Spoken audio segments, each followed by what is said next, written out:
Praise the lord. హల్లెలూయా. అభిషేక స్వరం అనే ఈ మా కార్యక్రమంలో మరొకసారి మిమ్మల్ని అందరినీ ప్రేమపూర్వకంగా ఆహ్వానిస్తూ ఉన్నాం. ప్రభునందు ప్రియులారా, మీ అందరూ బాగున్నారా? దేవుడు మీ జీవితంలో గొప్ప కార్యాలు చేయబోతున్నాడు. దిగులు పడద్దు, కలవరపడద్దు, ఏ విషయంలో కృంగిపోవద్దు.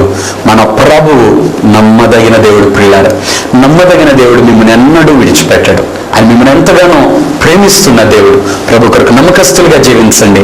దేవుడు మీ జీవితంలో గొప్ప కార్యాలు చేయబోతున్నాడు. ఈరోజు బైబిల్ గ్రంథంలోంచి సామెతల గ్రంథం 4వ అధ్యాయం మొదటి నుంచి కొన్ని విషయాలు మనం నేర్చుకుందాం. కుమారులారా, తండ్రి ఉపదేశము వినుడి, మీరు వివేకము నొందినట్లు ఆలకించుడి. నేను మీకు సదుపదేశము చేసేదను, నా బోధన త్రోసివేయకుడి. నా తండ్రికి నేను కుమారుడిగా ఉంటిని, నా తల్లి దృష్టికి నేను సుకుమారుడనైన ఏక కుమారుడనై ఉంటిని. ప్రియులారా, ఈ సామెతల గ్రంథం 4వ అధ్యాయంలో సొలొమోను భక్తుడు కుమారులారా అని మాట్లాడుతున్నాడు. తర్వాత తను ఎలా కుమారుడిగా తన ఇంట్లో ఉన్నాడో ఆ విషయాన్ని మాట్లాడుతున్నాడు. తండ్రి ఉపదేశం వినండి, మీరు వివేకమునందునట్లు ఆలకించండి, నేను మీకు సదుపదేశము చేసేదను, నా బోధన త్రోసివేయద్దు అంటున్నాడు. తర్వాత నా తండ్రికి నేను కుమారుడిగా ఉంటిని, నా తల్లి దృష్టికి నేను సుకుమారుడనైన ఏక కుమారుడనై ఉంటిని. ప్రియులారా, దేవుని దృష్టిలో కూడా మనం ఇలాగే ఉన్నాము అనే విషయం మనం జ్ఞాపకం చేసుకోవచ్చు. దేవుని ప్రేమ మన మీద చాలా గొప్పది. ప్రియులారా, 4వ వచనం, ఆయన నాకు బోధించుచు నాతో ఇట్లా నేను, నీ హృదయము పట్టుదలతో నా మాటలను పట్టుకొననిమ్ము, నా ఆజ్ఞలను గైకొనిన ఎడల నీవు బ్రతుకుదువు. ప్రియులారా, నీ హృదయం నా మాటలను పట్టుదలతో పట్టుకొనిమ్ము. ప్రియులారా, మానవ జీవితంలో మనం అందరం నేర్చుకోవాల్సిన ఒక ఉన్నతమైన అనుభవం అండి. మన హృదయం దేవుని మాటలనంట పట్టుదలతో పట్టుకోవాలట. అంటే దేవుని వాక్యాన్ని చదవటమే కాదు, మన హృదయం వాటిని బైహార్ట్ చేయాలి, గట్టిగా పట్టుకోవాలి. మనం ఎక్కడ కూర్చున్నా మనకి దేవుని వాక్యం గుర్తురావాలి. ఏ సందర్భాన్ని చూసినా అక్కడ దేవుని వాక్యం గుర్తురావాలి. ఎవరితో మాట్లాడుతున్నా దేవుని వాక్యం ఒక్క మాటన్నా మన నోటి నుంచి రావాలి. మన హృదయం అలాగూ వాక్యాన్ని పట్టుకొని ఉండాలి అని ఇక్కడ చెప్తా ఉన్నారు. తర్వాత నా ఆజ్ఞలను గైకొనిన ఎడల నీవు బ్రతుకుదు. మరి దేవుని వాక్యం మనల్ని బ్రతికించేది కదండి. నిజంగా ప్రియులారా, దేవుని ఆజ్ఞలు గైకొంటే మనం బ్రతుకుతాం, క్షేమంగా ఉంటామంటండి. తర్వాత 5వ వచనం, జ్ఞానము సంపాదించుకొనుము, బుద్ధి సంపాదించుకొనుము, నా నోటి మాటలను మరవకము, వాటి నుండి తొలగిపోకుము. ప్రియులారా, మన జీవితంలో మనం జ్ఞానాన్ని బుద్ధిని సంపాదించుకోవాలి అని దేవుని వాక్యం చెప్తుంది. చాలా మంది ఈ లోక సంబంధమైన ఆస్తులు సంపాదించుకోవడానికి ప్రయత్నం చేస్తుంటారు, భూములు సంపాదించుకోవడానికి ప్రయత్నం చేస్తుంటారు. బైబిల్లో దేవుడు చెప్పిన ఒక మాట ఏంటంటే, ఒకరు సర్వలోకము సంపాదించుకొని తన ప్రాణంను పోగొట్టుకుంటే వానికి ఏం ప్రయోజనం అని దేవుని వాక్యం చెప్తుంది.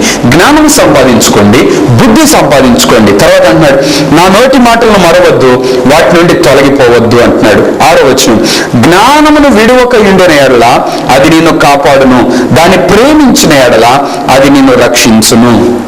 దేవుని మాటలు మనం ఇప్పుడు మర్చిపోకూడదు, దేవుని మాటల నుండి తొలగిపోకూడదు. ఈ 2 అనుభవాలు నేర్చుకోండి ప్రియులారా. దేవుని మాటలు మర్చిపోకూడదు, దేవుని మాటల నుండి తొలగిపోకూడదు. తర్వాత జ్ఞానమును విడువక అలాగని మనం పట్టుకుంటే, అంటే ఇక్కడ జ్ఞానము అని చెప్పిన ప్రతి చోట దేవుని వాక్యము అని పెట్టుకోండి, వాక్యమై ఉన్న దేవుడు యేసుక్రీస్తు అని పెట్టుకోండి. జ్ఞానము అని చెప్తే వాక్యము అనుకోండి, లేక యేసుక్రీస్తు అనుకోండి. జ్ఞానమును విడువక ఉండిన అంటే వాక్యాన్ని నువ్వు విడిచిపెట్టకుండా రోజు దాని వాక్యం చదివితే ఖచ్చితంగా దేవుని వాక్యం నిన్ను కాపాడుతుంది. ప్రియులారా, ఒక పూర్వకాలంలో పెద్ద భక్తులు చెప్పిన ఒక మాట ఏంటంటే, ఈ బైబిల్ గ్రంథాన్ని మోయండి, ఈ వాక్యం మిమ్మల్ని మోస్తుంది. అంటే నీకు బలం ఉన్నప్పుడు దీనిని మోయి, నీ బలహీనతలో నీ వాక్యం ఎత్తి పట్టుకొని నడిపిస్తుంది అని చెప్తారు. నిజంగా అది ఎంతో సత్యం. మన శ్రమల్లో, మన కష్టాల్లో దేవుడి వాక్యం మనం ఎంతగానో ఎత్తుకొని నడిపిస్తూ ఉంటుంది ప్రియులారా. అందుకే ఇక్కడ అంటారు, జ్ఞానమును విడువక ఉండిన ఎడల అది నిన్ను కాపాడును, దాన్ని ప్రేమించిన ఎడల అది నిన్ను రక్షించును. దేవుని వాక్యాన్ని ప్రేమించండి ప్రియులారా. వాక్యాన్ని ప్రేమించడం అంటే వాక్యానుసారంగా నడవటం. మనం ప్రేమించిన వ్యక్తిని బాధపడనియ్యం కదండి, వాళ్ళకి ఇష్టం లేని మనం చేయం కదండి. అలాగే దేవుని వాక్యాన్ని మనం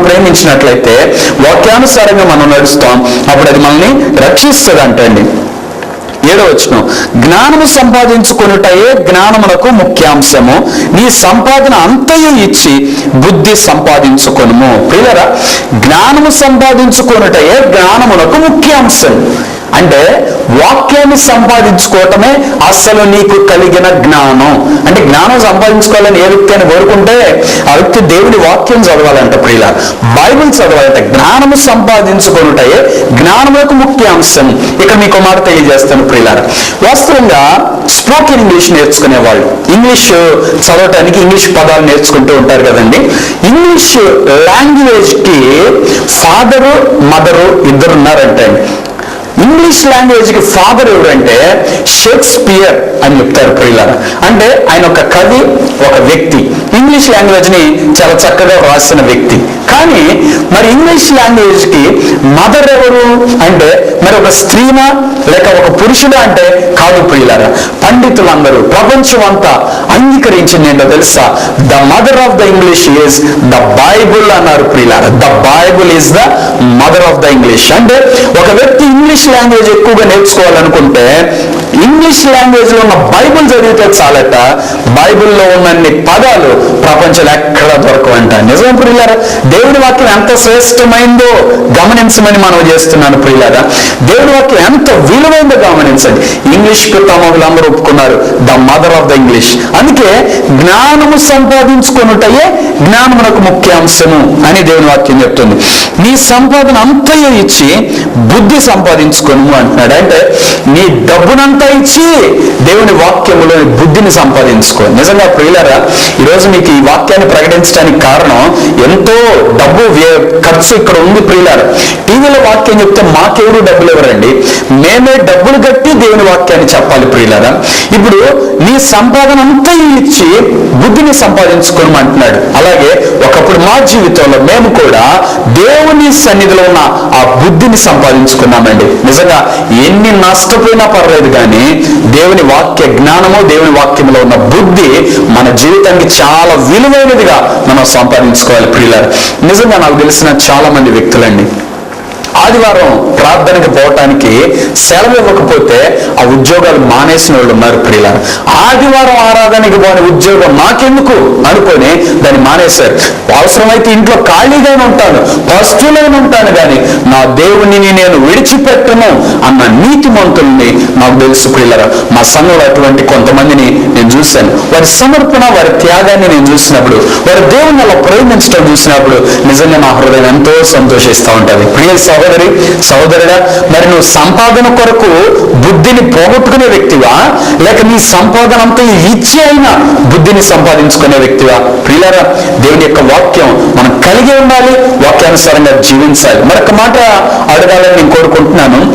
మీకంటూ సొంత బైబిల్ ఉందా? మీ ఇంట్లో ఇలాంటి పెద్ద బైబిల్ ఒకటి ఉందా?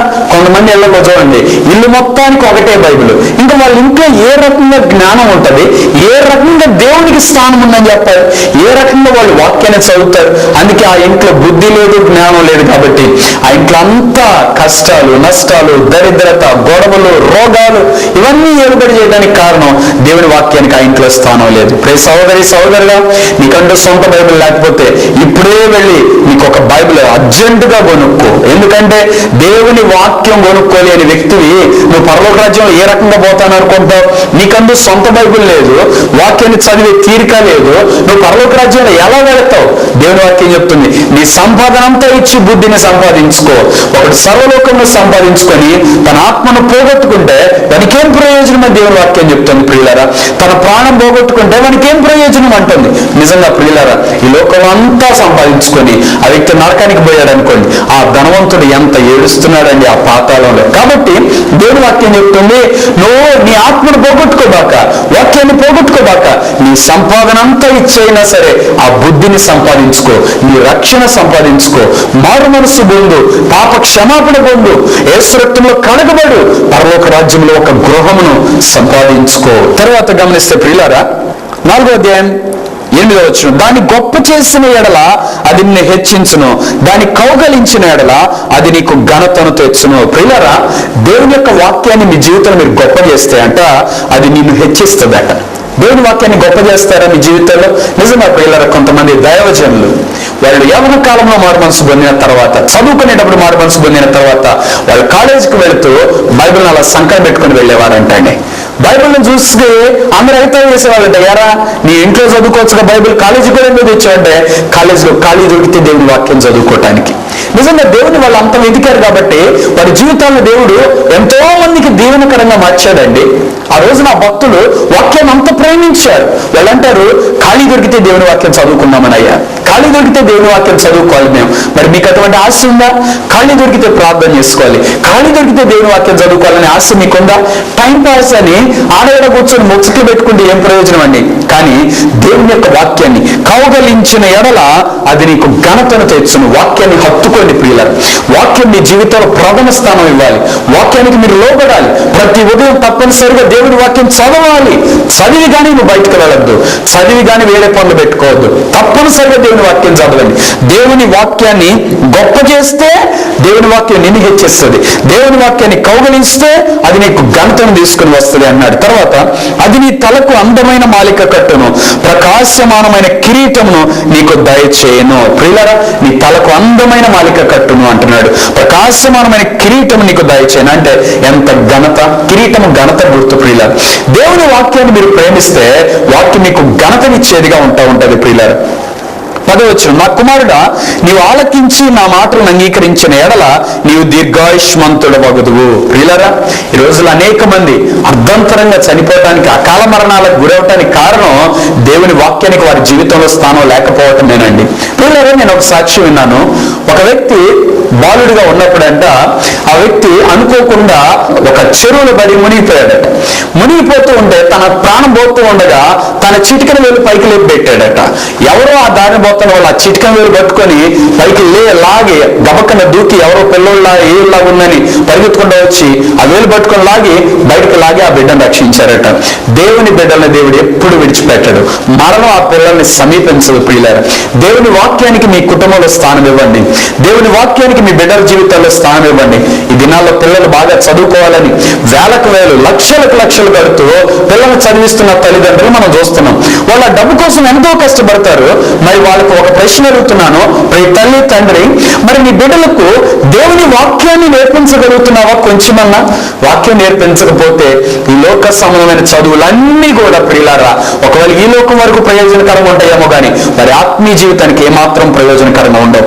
దేవుని యొక్క వాక్యం మన జీవితంలో ప్రధాన స్థానం ఉంటే ప్రకాశమానమైన భవిష్యత్తు పిల్లలకు ఉంటుంది. ప్రకాశమానమైన కిరీటం అది నీకు దయచేయను అని దేవుని యొక్క వాక్యం ఇక్కడ చెప్తుంది. తర్వాత నీవు ఆలకించి నా మాటలు అంగీకరిస్తే నువ్వు దీర్ఘాయుష్మంతుడు అవుతావు, నీకు ఆయుష్ పెరుగుతుంది అని దేవుడు చెప్తున్నాడు. నిజంగా ప్రియులారా, ఒకవేళ రోగంతో బాధపడుతున్నావా? దేవుని వాక్యాన్ని చదువు, వాక్యానుసారంగా జీవించడం ప్రారంభించు, నీ రోగం మొత్తం తగ్గిపోతుంది, నువ్వు బాగుపడతావు, దేవుడు నిన్ను హెచ్చిస్తాడు. 11వ వచనం, జ్ఞాన మార్గమును నేను నీకు బోధించుచున్నాను, యథార్థ మార్గములో నిన్ను నడిపించుచున్నాను. ప్రియులారా చూడండి, జ్ఞాన మార్గమును నేను నీకు బోధించి ఉన్నాను, యథార్థ మార్గములో నిన్ను నడిపించి ఉన్నాను. నీవు నడుచున్నప్పుడు నీ అడుగు ఇరుకున పడదు, నీవు పరుగెత్తున్నప్పుడు నీ పాదము తొట్టిల్లదు. చూడండి, దేవుని వాక్యం మనల్ని ఎక్కడ నడిపిస్తుందో చెప్తున్నాడు. జ్ఞాన మార్గంలో నడిపిస్తుందంట, యథార్థ మార్గంలో నడిపిస్తుందంట. కాబట్టి ఇక మనం నడిచేటప్పుడు మన అడుగు ఇరుకున పడదు, మన పాదం తొట్టిల్లదు. అంటే క్షేమకరమైన జీవితాన్ని దేవుడు మనకి ఇస్తాడు ప్రియులారా, దేవుని యొక్క వాక్యాన్ని మనం ప్రేమించగలిగితే. 13వ వచనం, ఉపదేశమును విడిచిపెట్టక దాన్ని గట్టిగా పట్టుకొనుము, అది నీకు జీవము గనక దాన్ని పొంది ఉండుము. ప్రియులారా, ఉపదేశం అంటే దేవుని వాక్యాన్ని బోధించినప్పుడు మీరు వింటున్నారు, మీరేం వింటున్నారో దాన్ని గట్టిగా పట్టుకోండి. విన్నాము పోయింది అన్నట్టు బాణీ బాకండి. ఆదివారం మందిరానికి వెళ్ళినప్పుడు కూడా దైవజనుడు చెప్పే వాక్యాన్ని జాగ్రత్తగా వినండి, గట్టిగా పట్టుకోండి. ఉపదేశమును విడిచిపెట్టక దాన్ని గట్టిగా పట్టుకొనుము, అది నీకు జీవము గనుక దాన్ని పొంది ఉండము. ప్రియులారా, ఉపదేశమును గట్టిగా పట్టుకొనుము అన్నాడు. నీ హృదయము పట్టుదలతో నా మాటలను పట్టుకొనిమ్ము అని 4వ వచనంలో చెప్తున్నాడు. 13వ వచనంలో ఉపదేశమును విడిచిపెట్టక గట్టిగా పట్టుకోము అంటే దేవుని వాక్యానికి మన జీవితంలో ఎంత గ్రిప్ ఇవ్వాలో దేవుడు ఇక్కడ తెలియజేస్తూ ఉన్నాడు. నిజంగా ప్రియులారా, మేము మారు మనసు పొందినప్పుడు దేవుని యొక్క వాక్యాన్ని చదివేటప్పుడు ఎలా చదివేవాళ్ళం అంటే, ఒకవేళ ఏదైనా అద్భుతమైన వాగ్దానం చెప్తే ఆ మాట ఎక్కడుందో బైబిల్లో ఖచ్చితంగా మేము తెలిసి ఇదిగో ఎక్కడుంది అని చూపించేవాళ్ళం. అంటే వాక్యం మీద అటువంటి గ్రిప్ రావాలి. బైబిల్ మీద అటువంటి గ్రిప్ రావాలి. ఆత్మీయులైన బిడ్డలైతే ప్రే సహోదరి సహోదరుడా, మీ పిల్లలకు అటువంటివి నేర్పమని మనవి చేస్తున్నాను. మీరు అటువంటివి నేర్చుకోమని మనవి చేస్తున్నాను. ఈ వాక్యాన్ని సంపాదించుకోండి. ఇది తరతరములకు తరగని ఆస్తి. వాక్యం లేకుండా లోక సంబంధమైన ఎన్ని సంపాదించుకున్నా ఇవన్నీ అశాశ్వతమైనవి కదండి. ఇవన్నీ లోకంలో మనం మరణిస్తే అలా వెళ్ళిపోతాయి పిల్లారా. లోక సంబంధం ఎన్నో టాలెంట్స్ సంపాదించడానికి ఎంతో కష్టపడచ్చు, కానీ అవి మన మరణం తర్వాత మన జీవితానికి ఏమాత్రం ఉపయోగపడవండి. అదే దేవుని వాక్యానికి మన జీవితంలో ప్రథమ స్థానం ఇచ్చి కానీ మనం బాగా వాక్యం నేర్చుకుంటే ఈ వాక్యం ఇప్పటి జీవము విషయంలోనూ రాబో జీవము విషయంలోనూ ప్రయోజనకరమవును అని దేవుని వాక్యం చెప్తుంది. అందుకే చెప్తున్నాడు, ఉపదేశాన్ని విడిచిపెట్టద్దు, గట్టిగా పట్టుకోండి, అది నీకు జీవం కాబట్టి దాన్ని పొంది ఉండమంటున్నాడు. అలాగే 4వ అధ్యాయం 14వ వచనం, భక్తిహీనుల త్రోవను చేరకము, దుష్టుల మార్గమున నడవకము అంటున్నాడు. కీర్తన 1:1 కూడా అదే చెప్తుంది కదండి. దుష్టుల ఆలోచన చొప్పున నడవద్దు, పాపుల మార్గంలో నిలవద్దు, అపహాసకులు కూర్చునే చోట కూర్చోవద్దు. జ్ఞాన సంబంధమైన మాట ఏమని చెప్తుందంటే భక్తిహీనుల త్రోవలు చేరద్దు. భక్తిలో దిగజారిని కొంతమంది అంటారు, ఎప్పుడు ప్రార్థన చేయకూడదండి, ఏదో ఒకసారి చేసుకుంటే సరిపోద్దండి, దేవుడు వింటాడండి, దేవుడు ప్రేమిస్తున్నాడండి. భక్తిలో దిగజారిపోయిన అలాంటి భక్తిహీన మాటలను వినొద్దు, దుష్టుల మార్గమును చేరొద్దు అంటున్నాడు. 15వ వచనం, దాని యందు ప్రవేశింపక తప్పించుకొని తిరుగుమో, దాని నుండి తొలగి సాగిపోము. ప్రియులారా, ఒక అవిశ్వాసి అనేకమైన విశ్వాస కార్యాలు చెడగొట్టేస్తాడట. ఒక పాపాత్ముడు అనేకమైన మంచి పనులన్నీ చెడగొట్టేస్తాడంటండి. కాబట్టి ప్రియులారా, అటువంటి వారితో అసలు స్నేహం చేయకూడదు. వాడు తప్పించుకొని పారిపో, తిరుగు అంటున్నాడు దేవుని వాక్యం. వాడు తప్పించుకొని వెళ్ళిపో అంటున్నాడు. తర్వాత అంటున్నాడు, దాని నుండి తొలగిపోము అంటున్నాడు. 16వ వచనం, అటు వారు కీడు చేయనిది నిద్రింపరు, ఎదుటి వారిని పడద్రోయనిది వారికి నిద్ర రాదు. కీడు చేత దొరికిన దాన్ని వారు భుజింతురు, బలాత్కారం చేత దొరికిన ద్రాక్షరసము త్రాగుదురు. ఈ దినాల్లో చాలా మంది యవనస్తులకి చెప్తున్న ఒక మాట ఏంటంటే, యవన కాలంలో పాపాలు చేస్తారు మీరు, కాబట్టి ఇప్పుడే మీరు మారుమనసు పొందొద్దు, కాబట్టి మీరు లోకాన్ని అనుభవించి అంటే విచ్చలవిడిగా తిరిగి రోగాలు తెచ్చుకొని మధ్యలో చచ్చిపోమని చెబుతున్నారా? లోకానంతా అనుభవించి ఎప్పుడు ముసలోళ్ళు అయ్యాక బాప్తిజం తీసుకోండి, ముసలోళ్ళు అయ్యాక దేవుని నమ్ముకోండి. ఎప్పుడే ఈ ప్రార్థన ఎప్పుడు ముసలోళ్ళు అయ్యాక చేయాలి, కానీ ఇప్పుడెందుకు యవనస్తులైన వాళ్ళు ఆసక్తితో ప్రార్థన చేసుకుంటుంటే, ఆసక్తిగా ఎక్కువ సమయం దేవుని వెతుకుతుంటే పెద్దలు చెప్తున్న మాటలండి ఇవి. ఇప్పుడే నీకెందుకు ఇంత పిచ్చి, ఇంత వైరాగ్యం ఎందుకు? అవును, ఈ లోకం మాది కాదు, ఈ లోకంలో మేము యాత్రికులం, పరదేశులం కాబట్టి, మా గమ్య పరలోకం కాబట్టి మేము పరలోకానికి సిద్ధపడుతున్నాం. అయితే ఈ ముసలుడు అజ్ఞానులు, భక్తిహీనులు, భక్తిలో దిగజారిపోయిన వాళ్ళు, వీళ్ళు చెప్తారు, వాళ్ళకి తెలియదు. కాస్త తెలుసుకున్నామని ప్రయత్నించే వ్యక్తిని కూడా తెలుసుకునేవట్లేదు. కాబట్టి వీళ్ళేమంటారంటే ఇప్పుడే వద్దు, ఇప్పుడే వద్దంటే పాపంలో బ్రతకమనే వాడు దొంగోడు గానో, వ్యభిచారి గానో, నరహంతకుడు గానో, లేక రౌడీ గానో జీవిస్తే వాడు ఎప్పుడు మారుతాడు? తల్లిదండ్రులు చూడండి, చిన్నప్పుడు చర్చికి పోతుంటే పోనివ్వరు, ఆ పనులు ఈ పనులు అని పనులు పంపిస్తారు. వాడు యవనస్తుడు అయ్యాక చెడ్డ మార్గాలు నేర్చుకొని తిరుగుబాటు చేసి తల్లిని తండ్రిని తంతుంటే అప్పుడు వచ్చి ఎడుతారు, ప్రభువా మా బిడ్డను మార్చయ్యా. చిన్నప్పుడు నీ బిడ్డ నీ చేతిలో ఉన్నాడుగా, చిన్నప్పుడు నువ్వు సరిగా దేవుని వాళ్ళ భయభక్తులతో పెంచల్సుగా, అయ్యా దేవునికి భయపడాలి, దేవునికి మనం లోబడాలి అని తల్లిదండ్రి నేర్పుంటే వాళ్ళు తల్లిదండ్రిని ఘనపరచడం కూడా నేర్చుకుంటారు. ఎందుకంటే 10 ఆజ్ఞలు ఒక ఆజ్ఞ, నీ తల్లినైన్ను నీ తండ్రినైన్ను నువ్వు సన్మానించుము అని చెప్తాడు. అది 10 ఆజ్ఞలు ఒక ఆజ్ఞ. కాబట్టి మనం వాటిని నేర్చుకునే వాళ్ళం లేదా?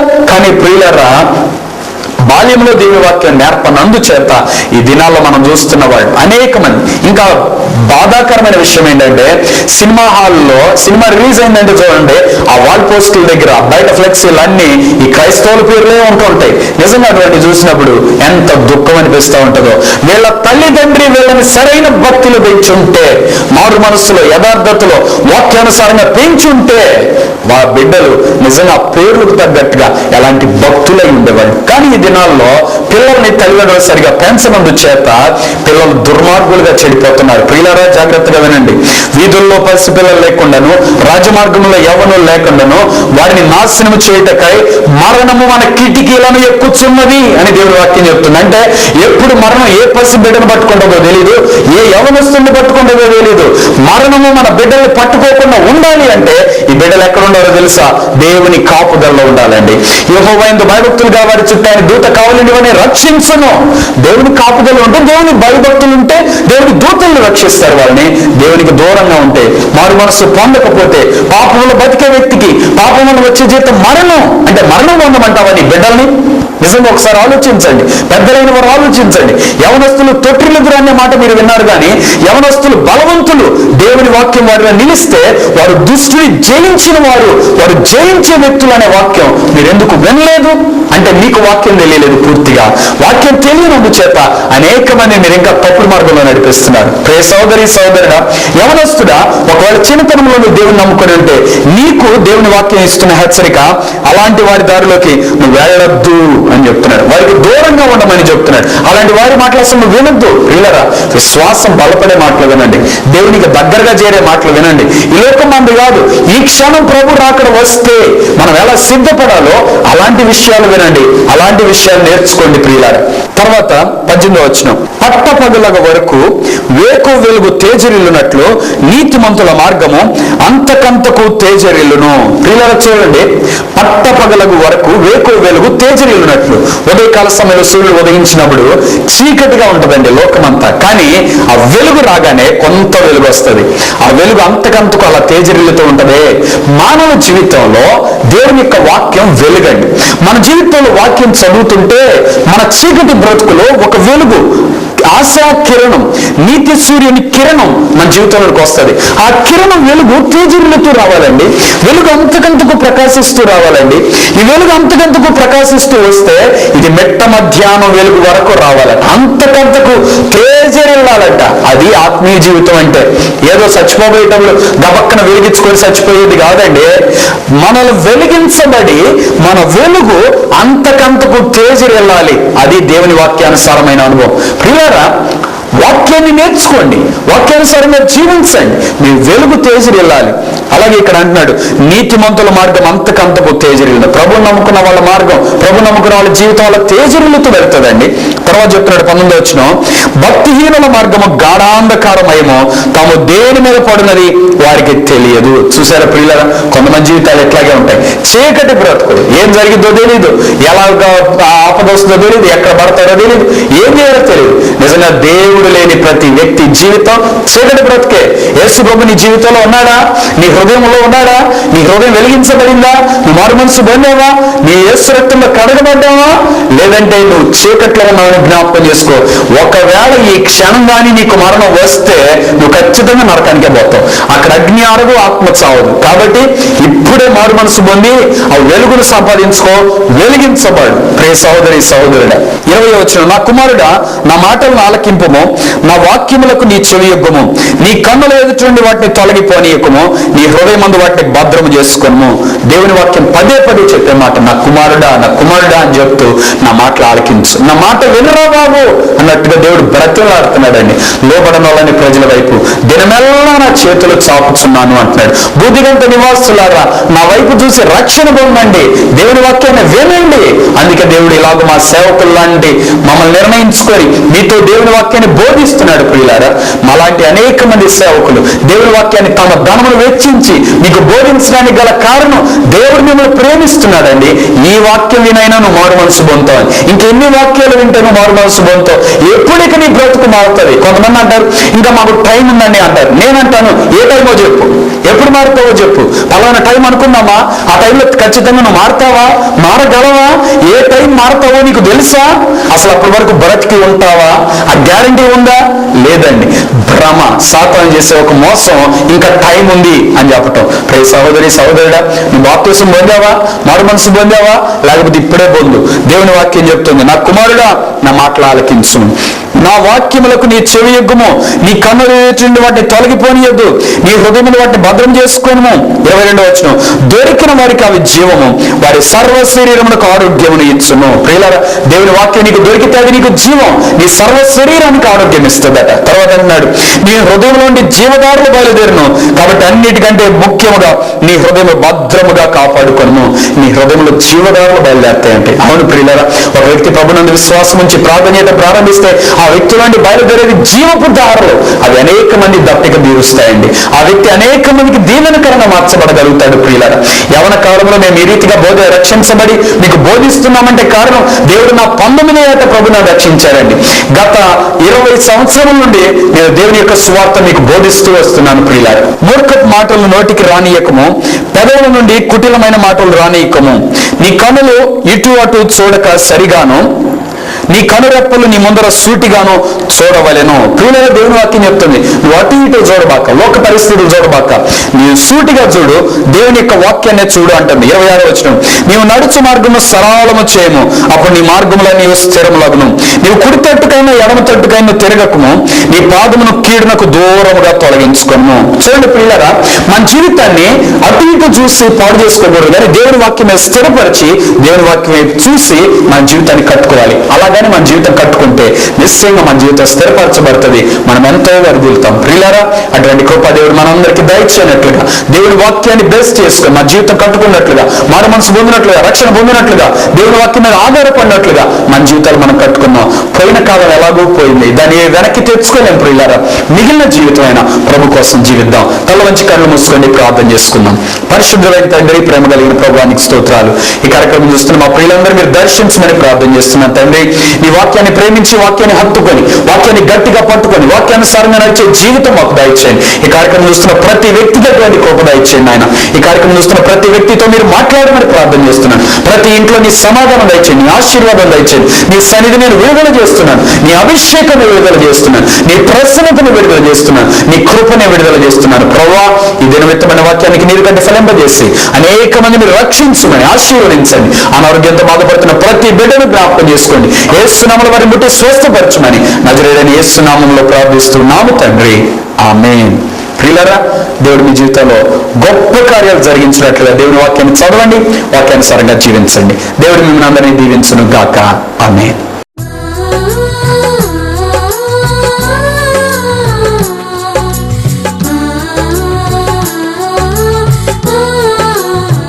అభిషేక అగ్ని మినిస్ట్రీస్ వారు నిర్వహించు అభిషేక అగ్ని ఆరాధన ప్రతి ఆదివారం, స్థలం అరండల్పేట 15/2 గుంటూరు. తప్పకుండా రండి. మీ ప్రతి ఒక్కరి సమస్యల కొరకు ప్రత్యేకంగా ప్రార్థించబడను. ప్రతి ఆదివారం జరిగే ఈ ఆరాధనలో తప్పకుండా పాల్గొనండి. మీ కానుకలు, మీ ప్రేమపూర్వకమైన విరాళాలు మాకు పంపించటకై మా account number 115894444296, State Bank of India, IFSC code SBIN 0003726. మీరు మమ్మల్ని సంప్రదించుటకై మా చిరునామా pastor M. John Wesley, Abhishek Agni ministries, Redla Bazar, పాత గుంటూరు, గుంటూరు. Pin number 522001. మీ ప్రార్థన అవసరతలు మాకు తెలియపరచుటకై మా సెల్ నంబర్ 88867676, మరి యొక్క నంబర్ 7051519777.